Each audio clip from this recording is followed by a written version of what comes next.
नाज़रीन, कुछ आम तरीन खबरें हैं आपके सामने रख देते हैं। महसूस हो रहा है कि पाकिस्तान के अंदर एक बेचैनी है और ये बेचैनी बढ़ती जा रही है। लोग खुद ब खुद घरों से निकल रहे हैं और लोग इकट्ठे हो रहे हैं, लोग बैठ रहे हैं, लोग गुफ्तगू कर रहे हैं और बड़ी संजीदा गुफ्तगू और बातचीत कर रहे हैं। ये वीडियोस आपके सामने रखेंगे।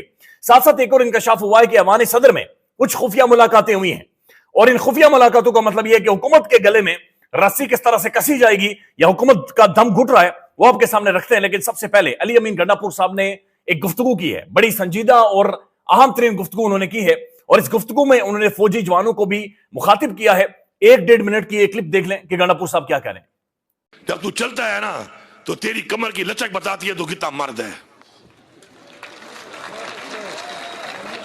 ये फौज के सिपाही भेजकर, रेंजर के सिपाही भेजकर, पंजाब पुलिस को भेजकर, ओए लचकी तू जो बदमाश बना हुआ है ना, कभी खुद आ सामने, अपना बेटा ला, अपना वर्कर ला, खुदा, फिर तुझे पता चलेगा कौन कितना बहादुर है। मैं पंजाब पुलिस को बता रहा हूं, मैं रेंजर्स को बता रहा हूं, मैं फौज के उन जवानों को बता रहा हूं कि ऐसा हुक्म जो आप इनका मान रहे हैं और अपने लोगों, निहत्ते लोगों पे गोलियां बरसा रहे हैं, रिस्क की जिम्मेदारी अल्लाह ताला ने ली है। ऐसे रिस्क पे लानत है जो रिस्क में कातिल बना रहा है, जो रिस्क में निहत्तों पे गोलियां बरसवा रहा है। अपने घर में जाके अपने बच्चों को भी देख लेना और ये सोचना कि कल तुम्हारे बच्चे के साथ ऐसा हो तो तुम्हारे घर में क्या गुजरेगी, तुम्हारे खानदान में क्या गुजरेगी। रियासत को मां का दर्जा दिया गया है, रियासत को मां का दर्जा दिया गया है और ये रियासत मां के बजाय कातिल बनकर अपने लोगों को बगावत पर मजबूर कर रही है। ये एक तरफ खबर पख्तूनख्वा के अंदर का रिएक्शन है, दूसरी तरफ आप अंदाजा कर लें कि कितना ज्यादा जुल्म पाकिस्तान में हुआ है। ये तैयबा राजा साहब ने एक वीडियो शेयर की है और ये ऊपर लिखते हैं, मोहम्मद इसहाक का ताल्लुक अपर धीर से है, इसकी उम्र सिर्फ 15 साल है। इस्लामाबाद डी चौक में एहतजाज में मोहम्मद इसहाक को G3 गन के साथ गोली लगी है। अस्पताल में आंख खुली तो डॉक्टर्स ने कहा कि हम आपका इलाज नहीं कर सकते। अंदाजा लगा लें कि डॉक्टर्स जिनसे हल्फ लिया जाता है कि आपका दुश्मन भी आ जाए, यानी यहूदी भी कोई आ जाए तो आपने इलाज करना है, डॉक्टर हल्फ उठाता है इस चीज का, इसलिए डॉक्टर को मसीहा तस्वर किया जाता है। लेकिन जब इनकी अस्पताल में आंख खुली तो डॉक्टर ने कहा कि हम आपका इलाज ही नहीं कर सकते। यानी मसीहा जो था, जिसका काम था बचाना, उसने कहा जनाब मैं आपको नहीं बचा सकता, फैमिली से रब्ता करवा देते हैं, आप यहां से चले जाओ। पीटीआई के लोग अस्पताल पहुंचे और इसहाक को लेकर पेशावर पहुंचे, जहां लेडी रीडिंग अस्पताल में इसका ऑपरेशन हुआ है। यानी इस्लामाबाद के सरकारी अस्पतालों में, होली फैमिली हो या पिम्स हो, यहां पर डॉक्टर्स ने इस बच्चे का इलाज करने से, गोली निकालने से इनकार कर दिया और कहा कि हम सिर्फ इतना कर सकते हैं, अपने फोन के जरिए आपकी फैमिली से रब्ता करवा सकते हैं, आप इस बच्चे को यहां से लेकर जाएं। खौफ का अंदाजा लगाएं, बदमाशी का अंदाजा लगाएं, ब्लैकमेलिंग का, कंट्रोल का अंदाजा लगाएं कि किस लेवल पर कंट्रोल किया जा रहा था। अफसोस इन डॉक्टर्स पर जिन्होंने इस बच्चे को एक इंजेक्शन के अलावा कुछ नहीं दिया और ना ही इसका इलाज किया है। बुरी हालत में बच्चे को पेशावर ले जाया गया। अब खैबर पख्तूनख्वा के अस्पताल में यह बच्चा ऑपरेशन के बाद जेरे इलाज है। यह मोहम्मद इसहाक की 15 साल का मासूम बच्चा है। 15 साल की उम्र में अपने दारुल हुकूमत के अंदर इस बच्चे को गोली लगी। उसी दारुल हुकूमत के, उसी के टैक्स से पलने वाले सरकारी अस्पतालों के डॉक्टर्स ने इस बच्चे का इलाज करने से इनकार कर दिया है। आपके पास दलील क्या है, वजाहत क्या है जो आने वाले टाइम में आप इस बच्चे को देंगे? एक रिएक्शन है जो सड़क के ऊपर मौजूद है। ये मरी से एक वीडियो देखेंगे। मरी में लोग बाहर निकले हैं, लोग इकट्ठे हो गए हैं, लोगों के अंदर पंजाब हुकूमत को लेकर शदीद तरीन बेचैनी है। ये देख लें वीडियो। मैं इस वक्त मरी एक्सप्रेसवे के मकाम पर हूं और आप देखें, एक आज 14 दिसंबर को अवामी ग्रैंड जिरगे का इनकाद किया गया था। बुनियादी तौर पे ये अवामी ग्रैंड जिरगा हुकूमत पंजाब की पॉलिसी के अगेंस्ट है और यहाँ के जो यहाँ पे जितने भी लोग हैं, चाहे ताजर हैं, चाहे अवाम है, चाहे वकला हैं, चाहे सिविल सोसाइटी के हैं, यहाँ पे बहुत बड़ी तादाद में जमा है। यहाँ पे एक कल नून लीग ने इस ग्रैंड अवामी जिरगे का मुकम्मल तौर पे बाइकआउट किया था, लेकिन उसके अलावा जितनी जमातें हैं, चाहे वो पीपल्स पार्टी है, पीटीआई है और जितनी भी बड़ी जमातें हैं, मजहबी जमातें, वो इसमें शामिल हैं। अभी आप सामने देखें, पीटीआई के जो साबिक एमएनए है सदाकत अब्बासी भी इस अवामी ग्रैंड जिरगे में शामिल हो चुके हैं और ये बुनियादी तौर पे जो गवर्नमेंट ऑफ पंजाब मरी डेवलपमेंट प्लान और जिगवेली रिमॉडलिंग ला रही है उसके खिलाफ है कि यहाँ के ताजरों को उनसे रोजगार छीना जा रहा है, उनसे नौकरियां छीनी जा रही हैं। तो ये बुनियादी तौर पे जो ग्रैंड जिरगा है जिसके खिलाफ है, सेक्शन 4 मरी की आवाम के जो मसाइल हैं उनके खिलाफ है। और मरी के जो देही और कोटली सतियां लोअर बल्ट के जो इलाके हैं उनके खिलाफ वहां पे फंड्स ना पहुंचाना, वहां पे फंड्स ना देना बुनियादी तौर पे ये एहतजाज के खिलाफ है। और यहाँ पे तमाम साबिक वज़ीर-ए-आज़म शाहिद हकान अब्बासी, साबिक एमएनए सदाकत अब्बासी, लतासत सती, जमीयत उलमा इस्लाम के इस वक्त कारी सैफुल्लाह सैफी साहब, उसके अलावा जमात इस्लामी, दीगर सहाफ़ी, वकला, तमाम लोग यहाँ पे मौजूद हैं और इस वक्त इस अवामी ग्रैंड जरगे में शिरकत तैयार कर चुके हैं और सदाकत अब्बासी इस वक्त इस ग्रैंड जरगे में शामिल हो चुके हैं। अब शायद खकान अब्बासी साहब ने वहां पर चूंकि गुफ्तगू की है और खकान अब्बासी साहब ये कह रहे हैं कि जनाब मरी के अंदर दफा 144 ये आखिर क्यों इतने ज्यादा डरे हुए हैं, यानी कौन सी रिट है जिसको आपने कायम करना है, जिधर चार बंदे इकट्ठे होते हैं दफा 144 लगा दिया जाता है, यानी लोग इकट्ठे नहीं हो सकते। खकान अब्बासी साहब को सुन लें। मैंने जिंदगी में मरी में दफा 144 नहीं देखा। क्या आप अवाम से इतने डरे हुए, क्या आप अवाम से इतने डरे हुए कि आपको दफा 144 लगाना पड़ता है? आज क्या हैसियत रही है आपके दफा 144 की? ये पर्चे दर्ज करें 10,000 आदमियों पर। ये आज ना हुकूमत की कोई रेट है, ना हुकूमत की कोई सोच है। सेक्शन 4 लग गया है। सेक्शन 4 क्यों लगा है? सेक्शन 4 मुल्क के मामलात के लिए लगाया जाता है। सेक्शन 4 हमारे कारोबार और रोजगार तबाह करने के लिए नहीं लग सकता। आपने लगाना है, बताएं। मैं उस मियां नवाजी को जानता हूं, लोगों को रोजगार देता था, जो कारोबार देता था। वो मियां नवाजी लोगों के मुंह से नवाला खींचने वाला आदमी नहीं है। मैं उनसे तवक्को रखता हूं। जो आज हुक्मरान जमाते हैं, उनके सरबराह हैं। वो इस शहर में रहते हैं, इस शहर के बाशी हैं। सबसे पहले उनको पता होना चाहिए कि इस शहर में क्या हो रहा है।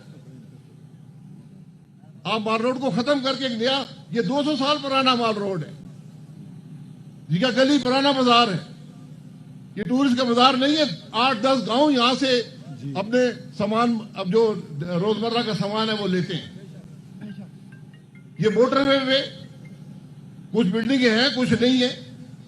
और ये हालात मैंने आज तक नहीं देखे कि आप हमारे घर गिरा रहे हैं और यहां पर जंगल के अंदर घर बन रहे हैं, कोई पूछने वाला नहीं है। ललकार है, ललकार है, ललकार है, ललकार है। इसलिए कानून सबके लिए एक होना चाहिए। कानून में हमेशा गुंजाइश होती है। सेक्शन 4 में भी गुंजाइश है, बाई लॉज में भी गुंजाइश है। अगर एक बिल्डिंग कंपाउंड हो सकती है तो दूसरी क्यों नहीं हो सकती? बहुत अच्छे, बेशक। अगर एक सड़क से 20 फुट में होगी तो दूसरी भी 20 फुट पर होगी। बहुत अच्छे। ये अब आपके हाथ में ये बात है। हमें अपना हक चाहिए। हमें जुल्म को बर्दाश्त नहीं करते। दफा 144 आपने लगाना है, 100 दफा लगा ले। इस खिते में कोई फर्क नहीं पड़ेगा। हमने बहुत दफा 144 देखे हैं। ये वो इलाका था जहां हुकूमत के अफसरान इस इलाके के लोगों की इज्जत करते थे, उनकी इज्जत करवाई जाती थी। किसी पुलिस अफसर की हिम्मत नहीं थी कि किसी मुकामी आदमी की बेइज्जती कर सके। दूसरी जानिब राना सना। नाज़रीन, एक और बड़ी इंटरेस्टिंग एक वीडियो है और ये वीडियो मरीम साहबा की है जो कि चाइना के अंदर इस वक्त मौजूद है। चाइना में मरीम साहबा कौन सी डील साइन कर रही हैं, क्या लेकर पाकिस्तान में आएंगी, क्या मुआहदे हो रहे हैं, अभी तक कोई उस तरह से डिटेल्स हमारे सामने या कॉन्क्रीट कोई चीज सामने नहीं है। बल्कि मरीम साहबा जिन लोगों से मिल रही हैं, पहली दफा उन लोगों के, यानी बड़ी मुश्किल से सरकारी टेलीविजन उनके नाम ढूंढ कर गूगल करके कहीं से लेकर आता है और सबके सामने रखता है। मरीम साहबा ने जो गुफ्तगू बातचीत की है, यानी चाइनीज के सामने बैठकर वो कह रहे हैं कि चाइना ने 800 मिलियन लोगों की, यानी 800 मिलियन लोगों को गुर्बत से निकाला है। यही बातचीत असल में इमरान खान साहब ने 2021 में की थी। तो ऐसा महसूस हुआ है कि इमरान खान साहब की 2021 की तकरीर को देखकर उसका तर्जुमा या उसको अपने अल्फाज में सिर्फ बयान किया गया है। ये सुन ले, बड़ा इंटरेस्टिंग क्लिप है। To emulate China's spectacular success in lifting 800 million people out of poverty within 3 decades. Like China has lifted 800 people out of poverty into the middle class. China's spectacular success in lifting 800 million people out of poverty.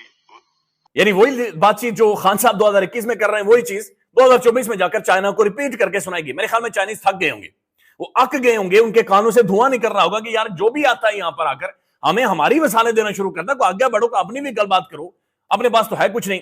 सभी काजमी साहब लिखते हैं, एक तो ये पढ़े लिखे नहीं है, दूसरा सीखते भी नहीं है। खान की तकरीर का छापा मारकर दोहराया गया है, 2 ब्लंडर मारे गए हैं। खान ने कहा कि 800 मिलियन लोग चीन ने गुर्बत से निकाले हैं। मरीम नवाज ने कहा कि 800 लोग, यानी 800 मिलियन इमरान खान ने कहा, और मरीम साहब कह रही है 800 लोग। दूसरा ये कि इमरान खान की 2021 की तकरीर है, यानी 2021 में उन्होंने 800 मिलियन लोगों को निकाला था। आज 2024 है, दुनिया 3 सालों में आगे बढ़ी है, हम यानी 77 सालों से उधर ही हैं, यानी हमारी जो चक्की है वो 77 सालों की उधर ही घूम रही है, उधर ही चक्की में घूम रहे हैं। दुनिया 3 सालों में आगे बढ़ गई और 3 सालों में 2024 तक चीन ने 32.8 मिलियन मजीद लोगों को गुर्बत की लिकीर से निकाला है। लिहाजा चाइना आगे बढ़ गया, लेकिन बदकिस्मती से हमारे जो स्टैट्स हैं अपडेटेड नहीं थे, या वो भी ठीक नहीं थी, या फिर शायद तकरीर का एक छापा मारा गया है। अब ये ARY न्यूज की खबर है, और ARY न्यूज के ऊपर बाकायदा से ये खबर चली है, शहबाज शरीफ को हटाने और बिलावल को लाने के लिए अवान सदर में खुफिया मुलाकातें हो रही हैं। बैरिस्टर सैफ, ये बैरिस्टर सैफ साहब ने इंकशाफ किया है ARY न्यूज के साथ गुफ्तगू करते हुए। उन्होंने कहा कि शहबाज शरीफ को हटाने और बिलावल को लाने के लिए अवान सदर में खुफिया मुलाकातें जारी हैं, लेकिन अवामी राय किसी और तरफ खड़ी है, यानी कि एक और एक्सपेरिमेंट, एक और तजुर्बा पाकिस्तान के अंदर, एक और ड्रामा पाकिस्तान के अंदर किया जाएगा। एक लेबोरेटरी पाकिस्तान के अंदर बना दिया गया है कि यानी पहले एक का टेस्ट होगा, फिर दूसरे का होगा, फिर तीसरे का होगा। दिस इज हाउ पाकिस्तान के अंदर मामला चलेंगे और चीजें आगे बढ़ेंगी। लिहाजा ये कोशिश की जा रही है कि जनाब एक और तजुर्बा किया जाए और बिलावल साहब को बतौर प्राइम मिनिस्टर यहां पर पाकिस्तान में लाया जाए। एक और खबर है, बल्कि ये साउथ कोरिया के हवाले से, जहां पर वहां के सदर के खिलाफ लोग बाहर निकले हुए हैं कि जनाब इसने जो मार्शल लॉ का नाम लिया है, इस बंदे की जुबान काटे हैं, मार्शल लॉ नहीं लग सकता। उमर चीमा साहब ट्वीट करते हैं, 4 दहाइयों में जनूबी कोरिया में 2 दफा सदर का मुआवजा किया गया, यानी इंपीचमेंट की गई है। अभी जिसका हुआ है, इसने पहले वालों को मुआवजे के जरिए निकलवाया था, तब ये प्रोसिक्यूटर जनरल था। अभी वाला पीरों फकीरों को का मानने वाला भी है, इनके कहने पर सदारती हाउस में मुंतकिल नहीं हुआ था। बहुत ज्यादा बदजुबान भी है, यानी ये जो मौजूदा सदर है इसके बारे में कह रहे हैं कि बड़ा बदजुबान है, और ये भी हमेशा ये सदर भी कहता था कि मेरे पीछे एस्टेब्लिशमेंट खड़ी है, मेरे पीछे इदारे खड़े हैं, और फिर आखिर में उसने इदारों को बुलाकर जनाब कहा कि आप टेक ओवर कर लें, आप मार्शल लॉ लगा लें और वंस फॉर ऑल आप चीजों को खत्म कर दें। लेकिन उसके बाद जो कुछ हुआ है वो हिस्ट्री आपके सामने है। सैरिश मान साहिबा, ये प्रोमिनेंट जर्नलिस्ट है ARY न्यूज की, ये लिखती हैं सोहेल वराइज की पेशन गोइयां उसे ले डूबी हैं, यानी सोहेल वराइज साहब जो पेशन गोइयां करते रहते हैं इमरान खान साहब के हवाले से, मुक्तदरा के हवाले से, वो एक प्रोग्राम का हवाला देती हैं जहां पर मोहम्मद जुबैर साहब साबिक गवर्नर सिंध और मरीम साहबा के स्पेशल तर्जुमान मरीम साहबा और मियां साहब की, वो कहते हैं कि हमारे प्रोग्राम में द रिपोर्टर में मोहम्मद जुबैर ने एक दफा बताया कि जब फरवरी 8 के इंतखाबात से चंद रोज कबल, यानी 8 फरवरी के इंतखाबात से चंद रोज कबल उनकी कायद से मुलाकात हुई, कायदे इनकलाब यानी मियां नवाज शरीफ साहब से मुलाकात हुई। कायदे इनकलाब बड़े मुतमईन थे कि उनकी लहर चल पड़ी है, यानी उनकी वेव चल पड़ी।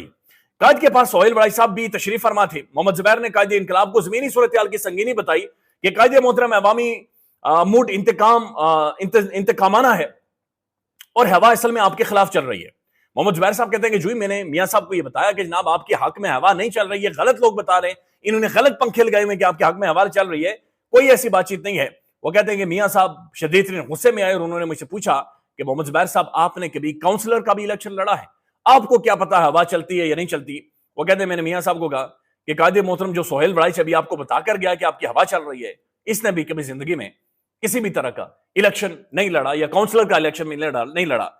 और यही सोहेल वराइज साहब हैं जो आज पेशन गोइयां कर रहे हैं कि अगर तहरीक इंसाफ डिसोबीडियंस की तरफ गई, अगर तहरीक इंसाफ उस तरफ गई कि जहां पर इन्होंने इस तरीके का एहतजाज करना है या ओवरसीज को कहना है कि आप रेमिटेंस ना भेजें, फिर KPK हुकूमत भी समेट ली जाएगी और खैबर पख्तूनख्वा के हवाले से पूरी हिकमत अमली, पूरा एक प्लान मंसूबा है जो कि मौजूद है। ख्याल रखिएगा, अपडेट करेंगे। अल्लाह हाफिज। पाकिस्तान में इस वक्त सबसे बड़ा मसला बोलने का है। पाकिस्तान में बोलने नहीं दिया जाता, जुबानें खींच ली जाती हैं, डर है, खौफ है, टेरर है।